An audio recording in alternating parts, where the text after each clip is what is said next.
छौड़ी खेला कर धारा लगोइनी 376। आगे देख ले बउले दौजे हमारा से छौड़ी टक्कर। आगे देख ले बउले दौजे हमारा से छौड़ी टक्कर। जोगे जोगे छौड़ी खेला कर धारा लगोइनी 376। जोगे जोगे छौड़ी खेला कर धारा लगोइनी 376।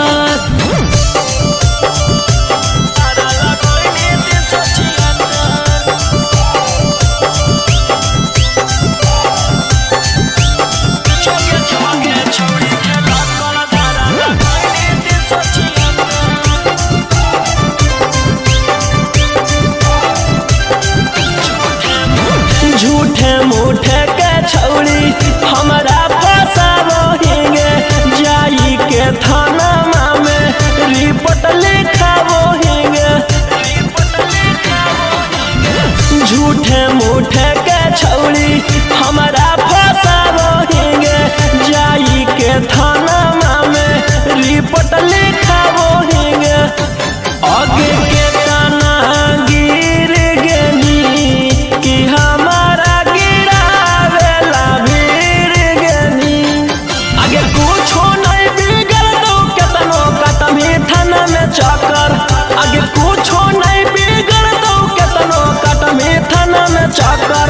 जोगे जोगे छौड़ी खेला कर धारा लगोइनी 376। जोगे जोगे छौड़ी खेला कर धारा लगोइनी 376।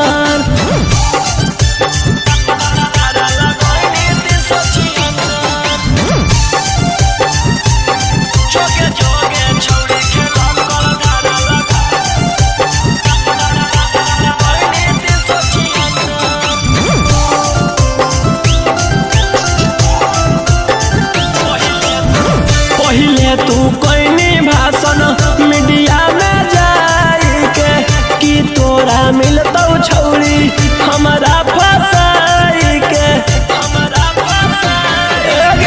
पहिले तू कोई भाषण मीडिया में जाई के कि तोरा मिलतौ छौड़ी हमारा फसाई के।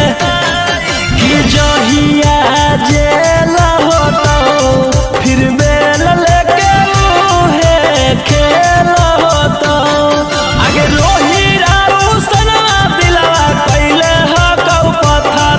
आगे राजा राऊ सनवा दिलवा कैले हकौ पत्थर। जोगे जोगे छौड़ी खेला कर धारा लगोइनी 376। जोगे जोगे छौड़ी खेला कर धारा लगोइनी 376।